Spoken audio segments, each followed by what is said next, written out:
थी और वो तुरंत ही गर्भवती हो गई थी।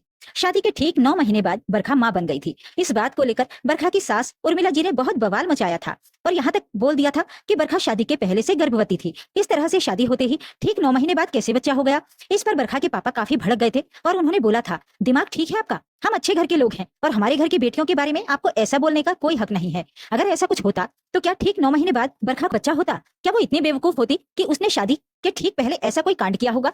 काफी हंगामा हुआ था उस वक्त बरखा के मायके और ससुराल के बीच, जिसकी वजह से बरखा के मन में अपने ससुराल वालों के प्रति एक गांठ बन गई थी। और बरखा ने अजीत से साफ बोल दिया था, तुम्हें तो सारी सच्चाई पता है ना, और तुम्हारी माँ इतनी घटिया हरकतें कर रही है, इतनी घटिया बात बोल रही है और तुम्हारे मुंह में जुबान नहीं है। अजीत ने भी बोल दिया, माँ गलत क्या बोल रही है? जिस तरह से ठीक 9 महीने बाद तुम्हें बच्चा हुआ है, शक तो कोई भी करेगा। बच्चों के माथे पर उसके पिता का नाम थोड़ी ना लिखा होता है। तो बरखा ने भी गुस्से में बोल दिया था, हाँ तो तुम्हारे माथे पर भी तुम्हारे पिता का नाम नहीं लिखा हुआ है। जिस पर अजीत ने उसके ऊपर हाथ उठाने की कोशिश की थी, लेकिन बरखा ने उसका हाथ पकड़कर उसे दूर झटक दिया था और बोल दिया था, गलती से भी ऐसा मत करना, वरना मैं क्या करूंगी तुम सोच भी नहीं सकते।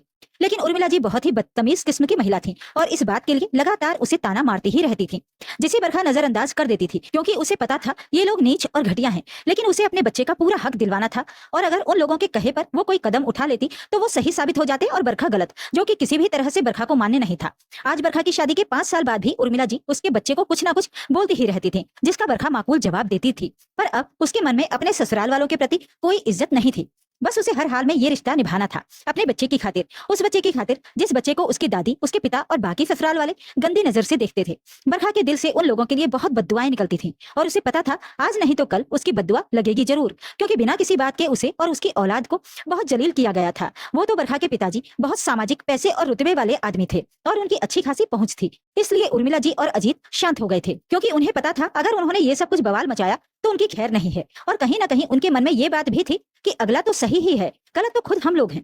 लेकिन फिर भी जो बदतमीज होता है वो अपने आप को बहुत अच्छे से जानता है और उन्हें भी बहुत अच्छे से पता था कि वो दोनों फालतू का बवाल मचा रहे हैं सिर्फ बरखा और उसके घर वालों को बेइज्जत करने के लिए, क्योंकि अपनी हरकतों से तो हर कोई वाकिफ होता ही है। बरखा की एक कुंवारी नंद थी, दीप्ति। वैसे तो दीप्ति बरखा को कुछ नहीं बोलती थी, लेकिन हाँ, उसका साथ भी नहीं देती थी अपनी माँ और भाई के खिलाफ जाकर।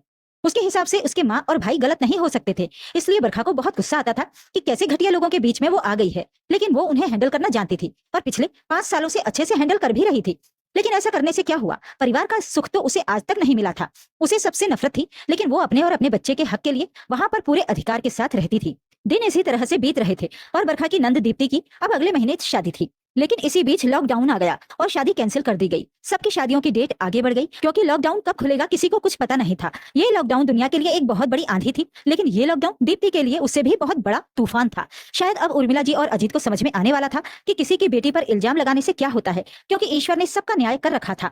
बरखा के ऊपर तो उन्होंने गलत इल्जाम लगाया था, पर आज दीप्ति ने उनका सिर शर्म से झुका दिया था। अचानक एक दिन उर्मिला जी को पता चला कि दीप्ति मां बनने वाली है। उर्मिला जी और अजीत के पैरों तले जमीन खिसक गई और घर में बहुत बड़ा बवाल मच गया। दीप्ति रो रही थी और बोल रही थी, मैं क्या करूं, हमारी सगाई हो चुकी थी और बस शादी होने ही वाली थी कि लॉकडाउन आ गया। इस बीच ये सब कुछ हो गया था। हमने नहीं सोचा था कि हमारी शादी में लेट हो जाएगा और ना ही हमें ये लगा था कि मैं इस तरह से गर्भवती हो जाऊंगी। इसमें मेरी अकेले की कोई गलती नहीं है। उर्मिला जी दीप्ति को अच्छे से सुना रही थी और बोल रही थी, गलती लड़की की ही होती है। तुम ये सब करने के लिए राजी क्यों हुई, जबकि अभी तुम्हारी शादी नहीं हुई थी? तुमने हमारी नाक कटवा कर रख दी। दीप्ति ने फोन पर अपने मंगेतर रुपेश से बात की और उसे सारी बात बताई। इस पर रुपेश भड़क गया और बोला, क्या बकवास कर रही हो? किसी और का पाप मेरे माथे मरना चाहती हो? वैसे तो लॉकडाउन के बाद हमारी शादी हो जाती, लेकिन अब तुम शादी के पहले ही प्रेग्नेंट हो, तो मैं कैसे मान लूं कि ये बच्चा मेरा है?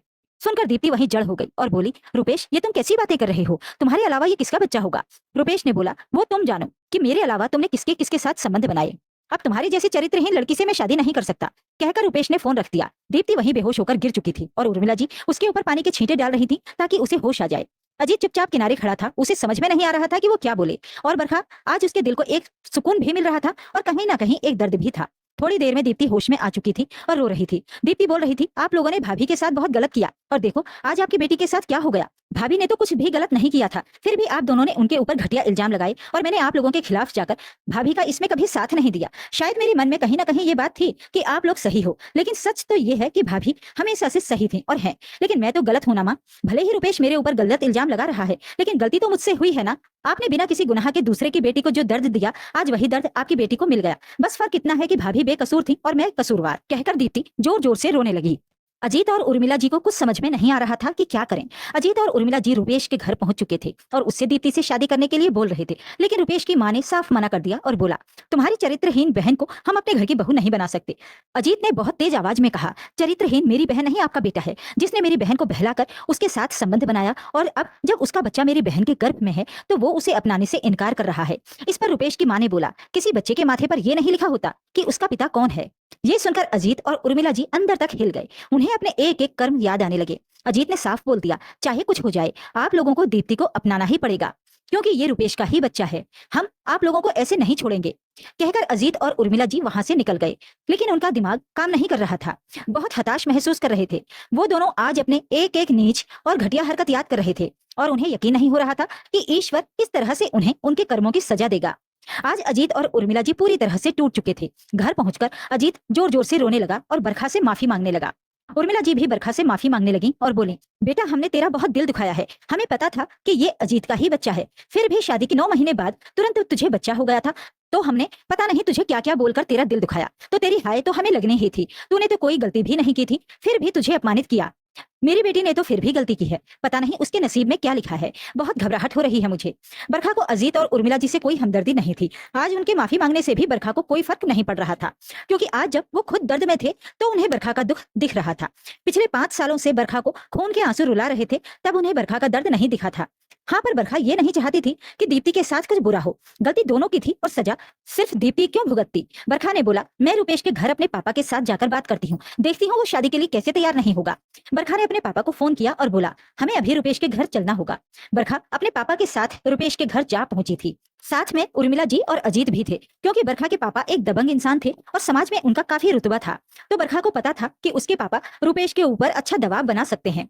बरखा ने रुपेश के घर पहुंचकर रुपेश से बोला, रुपेश तुम ऐसी घटिया हरकत कैसे कर सकते हो। दीप्ति के गर्भ में तुम्हारा बच्चा है और तुम शादी के लिए मना कर रहे हो। इस पर रुपेश बोला, क्या बकवास कर रही हो आप भाभी। यहाँ आपके साथ शादी के बाद आपका बच्चा होने पर आपकी सास और पति आप पर विश्वास नहीं कर पा रहे और मैं शादी के पहले दीप्ति पर विश्वास कर लूं। सुनकर बरखा हैरान हो गई। तो रुपेश की मां ने बोला, ये सारी बातें छुपी नहीं रहती, हमें सब पता है। तुम्हारी सास और तुम्हारा पति तुम्हारे ऊपर क्या इल्जाम लगाते हैं। जब वो शादीशुदा बहू के ऊपर इल्जाम लगा सकते हैं, फिर दीप्ति तो अभी हमारे घर की बहू भी नहीं बनी, हम कैसे उसके ऊपर भरोसा करने। ये सब कुछ सुनकर उर्मिला जी और अजीत का सिर एक बार और शर्म से झुक गया, क्योंकि ये उनके मुंह पर एक करारा तमाचा था और दीप्ति की होने वाली सास और रुपेश ने उन्हें अच्छा आईना दिखा दिया था। रुपेश और उसकी मां के मुंह से ये सब कुछ सुनकर बरखा के पापा ने बोला, कोई बात नहीं, मेरी बेटी के साथ भी मैंने कुछ गलत नहीं होने दिया था, क्योंकि मेरी बेटी गंगा की तरह पवित्र थी और मैं दीप्ति के साथ भी कुछ गलत नहीं होने दूंगा, क्योंकि मैं मानता हूँ दीप्ति ने गलती तो की है, लेकिन उस गलती में रुपेश बराबर का भागीदार है, तो सजा अकेले दीप्ति क्यों भुगतेगी। रुपेश गुस्से में बोला, आप क्या कर लेंगे। इस पर बरखा के पापा ने बोला, मैं कुछ नहीं करूंगा, मेरी बेटी बरखा करेगी, क्योंकि दीप्ति उसकी ननद है। हाँ, मैं बरखा का हर कदम पर साथ जरूर दूंगा। आगे बरखा ने बोला, सुनो ज्यादा कुछ नहीं, सबसे पहले एक पुलिस कंप्लेंट करवाऊंगी कि दहेज के लिए तुम शादी तोड़ रहे हो, जिससे तुम्हारी सरकारी नौकरी से तुम सस्पेंड कर दिए जाओगे। फिर एक और कंप्लेंट करवाऊंगी कि तुमने दीप्ति के साथ जबरदस्ती की और अब जब वो गर्भवती है तो उससे शादी करने से मना कर रहे हो। और दीप्ति के गर्भ में किसका बच्चा है वो बहुत आसानी से साबित हो जाएगा, ये तो तुम भी जानते हो। डीएनए टेस्ट का नाम तो सुना ही होगा, सुना है ना। ज्यादा कुछ नहीं करना होगा मुझे, बस एक अच्छा वकील हायर करना पड़ेगा, जो कि मेरे पापा के लिए चुटकियों का काम है। इसके आगे बरखा के पापा ने बोला, उसके बाद तुम जिस सरकारी नौकरी से सस्पेंड हुए होगे वहां से तुम्हारी परमानेंट छुट्टी करवाई जाएगी। उसके बाद हमारे समाज से तुम्हारे पूरे खानदान को बहिष्कृत करवाया जाएगा और समाज के किसी भी समारोह, शादी, विवाह, उत्सव में तुम लोगों के आने पर भी पाबंदी लग जाएगी और समाज के सारे लोग तुम लोगों से सारे संबंध तोड़ देंगे। और हाँ, उसके बाद मैं तुम्हारा इस शहर में रहना भी मुश्किल कर दूंगा, क्योंकि अभी तुम मुझे अच्छे से जानते नहीं हो कि मैं क्या चीज हूँ। बस इससे ज्यादा मैं कुछ नहीं करूंगा। और रही बात दीप्ति की, तो उसकी जिंदगी तो मैं बसा ही दूंगा, तुम उसकी चिंता मत करो, लेकिन तुम्हारी जिंदगी कभी नहीं बसने दूंगा, इसकी मैं गारंटी लेता हूँ। क्योंकि जैसे बरखा मेरी बेटी है, दीप्ति को भी मैं अपनी ही बेटी मानता हूँ। और मैं क्या हूँ एक बार अच्छे से पता कर लेना और अच्छे से सोच समझकर दीप्ति से शादी के बारे में फैसला करना, क्योंकि तुम्हारा भविष्य अब इसी फैसले पर निर्भर करता है। और मैं गारंटी लेता हूँ, अगर तुम्हारा फैसला दीप्ति के खिलाफ हुआ तो उस दिन से तुम अपनी जिंदगी के बुरे दिन की शुरुआत देखोगे, वादा है मेरा। ये कहकर बरखा, अजीत, उर्मिला जी और बरखा के पापा वहां से निकल गए। रुपेश और उसकी माँ बरखा के पापा की बातें सुनकर काफी डर गए, लेकिन बरखा बहुत खुश थी और पापा से बोल रही थी, पापा काश सबके पापा आपके जैसे होते। बरखा और उसके पापा अब बरखा के घर आ चुके थे और उन्होंने अजीत और उर्मिला जी से बोला, चिंता करने की कोई बात नहीं है, रुपेश की तरफ से खुद फोन आएगा शादी के लिए, आप लोग बेफिक्र रहिए और अगर नहीं भी आता है तो भी सब कुछ मैं देख लूंगा, आप लोग चिंता मत कीजिए। अजीत और उर्मिला जी बरखा के पापा के हाथ जोड़ रहे थे और उनसे माफी मांग रहे थे, जिस पर उन्होंने कहा, आप लोगों ने जो गलती की है उसके लिए तो मैं आपको कभी माफ नहीं कर सकता। मैं चाहता तो अपनी बेटी को अजीत से अलग करवा देता, लेकिन ये उसकी अपने आत्मसम्मान की जिद थी कि एक गलत इल्जाम की वजह से मैं उससे कभी अलग नहीं होंगी, वरना एक तरह से उनकी जीत होगी। लेकिन हाँ, मैंने बरखा को इतना मजबूत बनाया है कि वो आप लोगों के बीच में पूरे हक के साथ रहती है और अपने सम्मान की रक्षा करती है। उम्मीद है दीप्ति भी अपने ससुराल में ऐसे ही रहेगी। जल्दी ही उसके ससुराल से आपके पास फोन आएगा, कहकर बरखा के पापा वहां से जा चुके थे।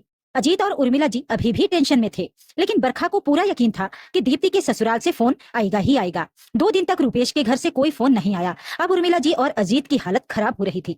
उन्हें समझ में नहीं आ रहा था कि वो क्या करें, तो उन्होंने बरखा के पापा से बात की। बरखा के पापा ने कहा, आप बेफिक्र रहिए, दीप्ति की शादी जिस दिन तय हुई थी उसी दिन होगी और रुपेश से ही होगी। थोड़ी देर के बाद रुपेश के पास पुलिस थाने से फोन आया कि तुम्हारे खिलाफ एक कंप्लेंट आई है कि तुमने एक लड़की के साथ जबरदस्ती की है और अब दहेज के लिए शादी भी तोड़ रहे हो, साथ ही वो लड़की गर्भवती भी है। सुनकर रुपेश अंदर तक हिल गया। पुलिस वाले ने बोला, या तो समझौता कर लो या तो आगे की कार्यवाही के लिए तैयार हो जाओ। अगर समझौता करना है तो आपस में बातचीत कर लो, वरना पुलिस तुम्हारे घर आधे घंटे में पहुंच रही है। इस फोन के तुरंत बाद दीप्ति के घर रुपेश की माँ का फोन आ चुका था और वो बोल रही थी, हम लोग निश्चित दिन पर रुपेश और दीप्ति की साधारण तरीके से शादी कर देंगे, क्योंकि वैसे भी लॉकडाउन है, किसी को बुलाना तो है नहीं। और निश्चित दिन पर रुपेश और दीप्ति की शादी हो गई। दीप्ति की विदाई होने वाली थी। विदाई के वक्त बरखा ने रुपेश से बोला, याद रखना दीप्ति किसकी नंद है। जब उसकी शादी तुमसे नहीं हुई थी और वो हमारे घर में थी, तब हमने उसके लिए इतना कुछ कर लिया। अब तो वो तुम्हारे घर में है, उसका बाल भी बांका हुआ तो तुम्हारा और तुम्हारी माँ का क्या हश्र होगा, सपने में भी नहीं सोचा होगा। इसलिए अपनी जान से ज्यादा दीप्ति की जान का ख्याल रखना तुम लोग, और पूरे सम्मान के साथ दीप्ति और उसके बच्चे को रखना। कोई भी गलती दीप्ति के साथ करने से पहले एक बार याद कर लेना कि उसकी भाभी बरखा है, और बरखा क्या चीज है अब तक तो तुम समझ ही गए होगे। दीप्ति बरखा के गले लगकर रो रही थी और बोल रही थी, भाभी मुझे माफ कर दो, मैं आज तक आपके लिए खड़ी नहीं हो पाई, लेकिन वक्त पड़ने पर आप मेरे लिए खड़ी हो गई। बरखा ने बोला, मैं सिर्फ एक लड़की के लिए खड़ी हुई थी, लोग लड़कियों को समझते क्या हैं? कुदरत ने उन्हें माँ बनने का तोहफा दिया है तो वो उसके ऊपर कुछ भी इल्जाम लगा देंगे। ऐसी घटिया सोच वाले पुरुषों को मैं अच्छे से हैंडल कर सकती हूँ। कहकर बरखा उर्मिला जी और अजीत की तरफ देखने लगी। अजीत और उर्मिला जी अपनी नजरें झुकाए हुए खड़े थे। कुछ महीनों के बाद दीप्ति मां बन चुकी थी और सारे समाज में ये बात फैली हुई थी कि दीप्ति शादी के पहले से गर्भवती थी और 9 महीने से पहले ही उसे बच्चा हो गया। जो बात बरखा के बारे में उर्मिला जी और अजीत ने समाज में फैलाई थी, आज वही बात उनकी बेटी के बारे में समाज में फैल चुकी थी, जो कि सच थी। और आज उन्हें बहुत अच्छे से समझ में आ चुका था कि ईश्वर की लाठी क्या होती है, उसमें कोई आवाज नहीं होती, पर जब पड़ती है तो लगती बहुत जोर की है। तो ये थी आज की कहानी। इस कहानी के बारे में अपनी राय कमेंट बॉक्स में जरूर लिखें। वीडियो को लाइक और शेयर कर दीजिए।